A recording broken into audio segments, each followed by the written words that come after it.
नमस्कार दोस्तों। संविधान दिवस 26 नवंबर ये एक ऐसा दिन है जिसमें आप कॉन्स्टिट्यूशन के रूट्स को समझने की कोशिश कर सकते हैं और आज मैं आपकी हेल्प करूंगा इसमें। कॉन्स्टिट्यूशन डे 26 नवंबर को क्यों मनाया जाता है, उसके लिए कॉन्स्टिट्यूशन बनने की कहानी हमें सोचनी होगी। हमारे प्रधानमंत्री प्राइम मिनिस्टर नरेंद्र मोदी जी ने भी कॉन्स्टिट्यूशन दिवस की सबको शुभकामनाएं देते हुए कहा कि हमारे संविधान में ह्यूमन डिग्निटी, इक्वालिटी, लिबर्टी के साथ साथ राइट्स को बैलेंस करने के लिए ड्यूटीज भी दी गई हैं। हर सिटीजन को इनका भी ध्यान रखना चाहिए। तो अब इस तरीके से आप संविधान को ट्रिब्यूट देते हो क्योंकि 19 नवंबर 2015 को ये नोटिफाई किया गया ministry of social justice and empowerment के द्वारा कि 26 नवंबर को मनाया जाएगा हर साल कॉन्स्टिट्यूशन डे। तो कॉन्स्टिट्यूशन डे की कहानी कॉन्स्टिट्यूशन के बिना अधूरी। संविधान की कहानी हम शुरू करेंगे। संविधान के ड्राफ्ट की अगर हम बात करते हैं, कुछ फैक्ट्स मैं आपको बताना चाहता हूं। कितने इंटरेस्टिंग फैक्ट्स हैं कि हमारा जो ड्राफ्ट संविधान तैयार हुआ था, ड्राफ्ट का मतलब होता है कि जो फाइनल नहीं हुआ है उस पर डिस्कशन होना है। इसमें 315 आर्टिकल, 8 शेड्यूल थे और during 2 years 11 months and 18 days 7,635 amendments were made to this particular draft and finally 395 articles के साथ, 8 स्केड्यूल्स के साथ यह संविधान तैयार हुआ। आज के समय में इस संविधान में 450 के आसपास आर्टिकल्स हैं और 12 स्केड्यूल्स हैं। यह पूरी दुनिया का सबसे लॉन्गेस्ट, लेंथीएस्ट रिटन कॉन्स्टिट्यूशन और इसको बनाने में मेहनत भी उतनी ही लगी। बनाने की शुरुआत 1946 में ट्रेस की जा सकती है जब कैबिनेट मिशन प्लान भारत आता है।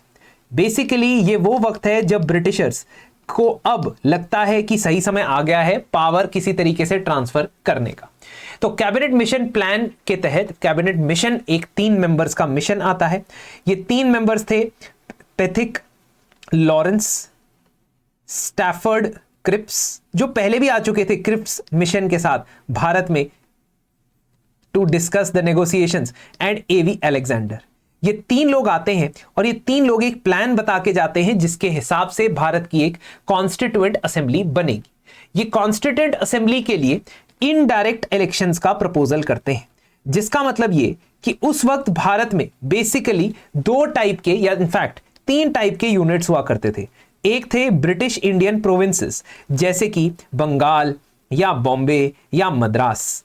इन प्रोविंसेस की अपनी प्रोविंशियल लेजिस्लेटिव काउंसिल या असेंबली हुआ करती थी। इसके अलावा प्रिंसली स्टेट्स या रियासत थे जिनके ब्रिटिशर्स के साथ एग्रीमेंट्स थे लेकिन उनके राजा उन्हें रूल करते थे, गवर्न करते थे। इसके अलावा चीफ कमिश्नर प्रोविंसेस हुआ करते थे जिनको डायरेक्टली वाइसरॉय रूल करते थे through his chief commissioner, for example Delhi या अजमेर। अब इन सब में से कॉन्स्टिट्यूएंट असेंबली बनाने की बात होती है और अल्टीमेटली प्रोविंसेस के प्रोविंशियल लेजिस्लेटिव असेंबलीज के मेंबर्स वोट करते हैं, इसीलिए इसे इनडायरेक्ट इलेक्शन कहते हैं। पूरे देश के अंदर इसके लिए वोटिंग नहीं कराई जाती। पहला सेशन या पहली सिटिंग बुलाई जाती है 9 दिसंबर 1946 को सुबह 11 बजे और इसके बाद शुरू होता है कॉन्स्टिट्यूशन बनने का सिलसिला। लेकिन याद रखिएगा, मीनवाइल इसके पहले कॉन्स्टिट्यूशनल एडवाइजर को अपॉइंट कर लिया गया है। वो कॉन्स्टिट्यूशनल एडवाइजर है सर BN राव, बेनेगल नरसिंह राव, और इनका योगदान मैं आगे आपको बताने वाला हूं। तो अब हम बात करें कॉन्स्टिट्यूएंट असेंबली की, तो पार्टीशन के बाद, जब पार्टीशन हुआ, पाकिस्तान अलग हुआ, उसके बाद की कॉन्स्टिट्यूएंट असेंबली में 299 मेंबर्स थे, इलेक्टेड मेंबर्स थे 229 और नॉमिनेटेड मेंबर्स जो प्रिंसली स्टेट या रियासतों से आए थे वो थे 70। 15 विमेन मेंबर्स थे और कांग्रेस पार्टी इसमें डोमिनेट थी। मुस्लिम लीग के मैक्सिमम मेंबर्स तो पाकिस्तान चले गए थे, सिर्फ 13 लोग रह गए थे।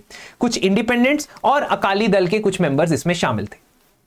अगर हम बात करते हैं पहली सिटिंग की या पहले सेशन की, तो 11 दिसंबर को यह बेसिकली फाइनलाइज होता है कि doctor Rajendra Prasad will be the chairperson of this constituent assembly और the president of the constituent assembly. क्या आप मुझे बता सकते हो कि डॉक्टर राजेंद्र प्रसाद से पहले टेम्पररी बेसिस पे किसे चेयरपर्सन बनाया गया था इस असेंबली का? कमेंट सेक्शन में मुझे जरूर बताइए। अब इसके बाद इस असेंबली की प्रोसीडिंग शुरू होती है। यह है 13 दिसंबर। 13 दिसंबर के दिन इसलिए इंपॉर्टेंट है क्योंकि इस दिन ऑब्जेक्टिव्स रेजोल्यूशन मूव किया जाता है।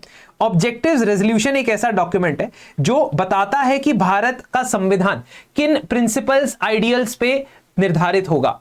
उसमें राइट्स की बात होगी, जस्टिस, लिबर्टी, इक्वालिटी की बात होगी और फ्रेटर्निटी के साथ लोग आपस में जिएंगे। Something that we see in the preamble of the constitution, जहां पे इसी ऑब्जेक्टिव्स रेजोल्यूशन को एक तरीके से समराइज किया गया। This objectives resolution was moved by Pandit Jawaharlal Nehru, who was also the prime minister of the provisional government. अब अगला स्टेज जो आता है असेंबली का is going to be the business and.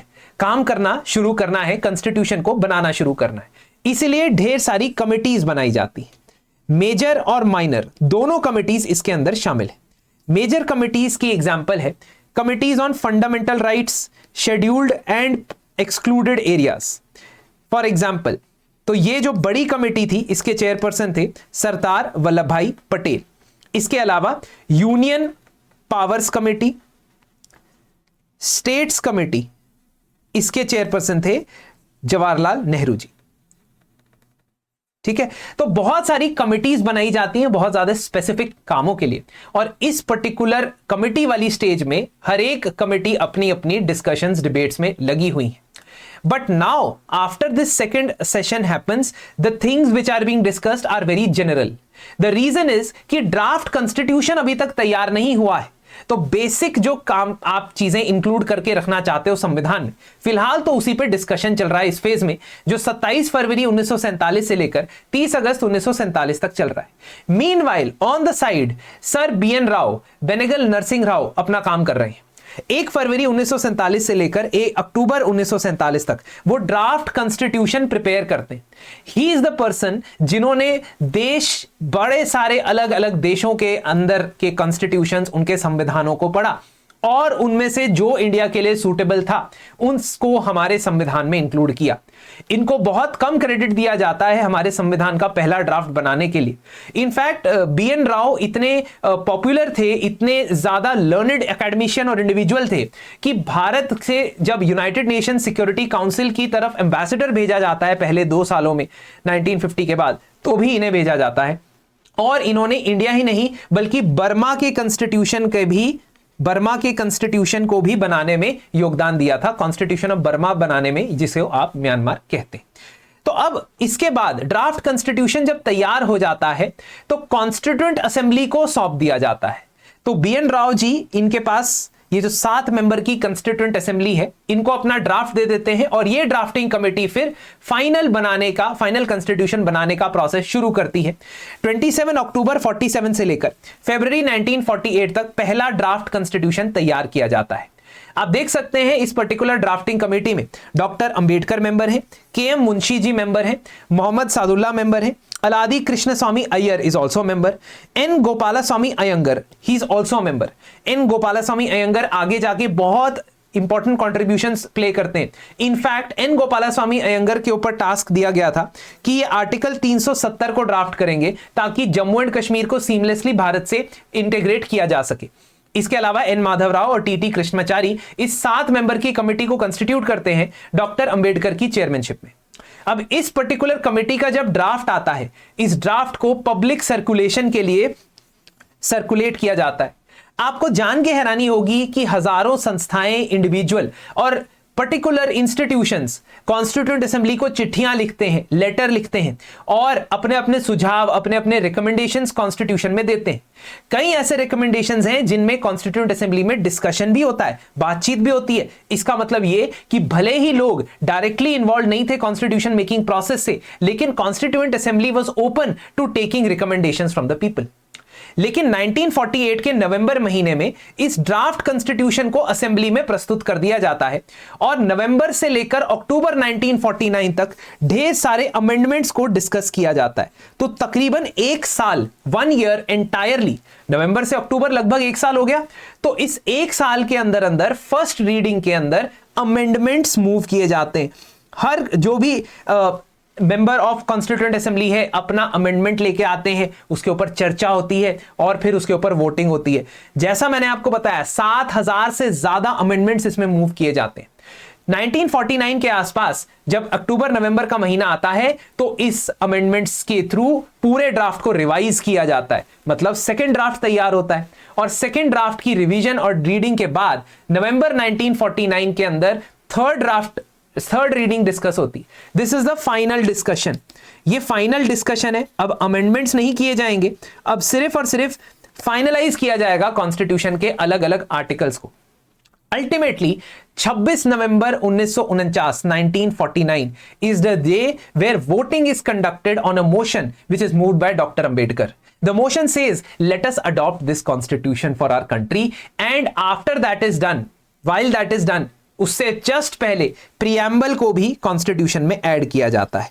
तो प्रियम्बल सबसे आखिर में ऐड किया गया था, जबकि वो संविधान का सबसे पहला पेज है। 26 नवंबर 1949 को कॉन्स्टिट्यूएंट असेंबली में वोटिंग होती है और वोटिंग करके ये डिसाइड किया जाता है कि yes we are going to adopt the constitution. 24 जनवरी 1950 वो दिन था जब कॉन्स्टिट्यूशन पे सिग्नेचर सब मेंबर्स के लिए जाते।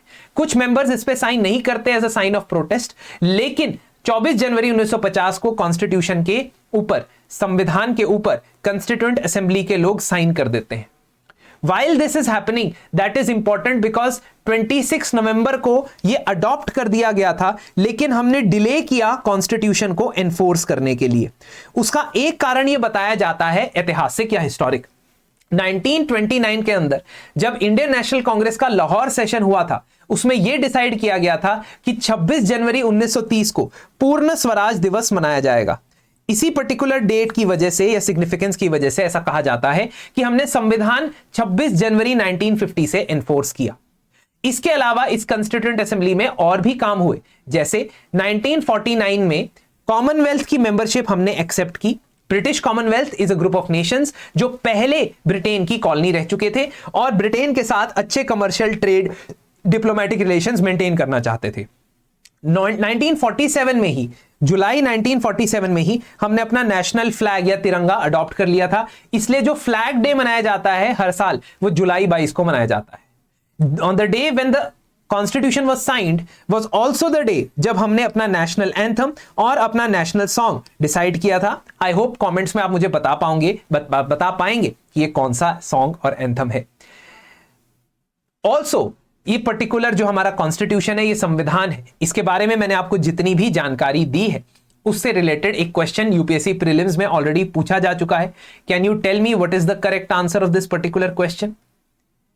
इस संविधान बनने की प्रोसेस को और इसकी डिटेल्स को समझने की प्रोसेस को समझने के लिए मैं शुक्रिया करना चाहता हूं एक वेबसाइट का, और आप लोगों को रिकमेंड करना चाहता हूं कि जो भी संविधान के बारे में इंटरेस्टेड है और उसके बारे में डिटेल में समझना चाहते हैं, वो इस वेबसाइट को जरूर विजिट करें।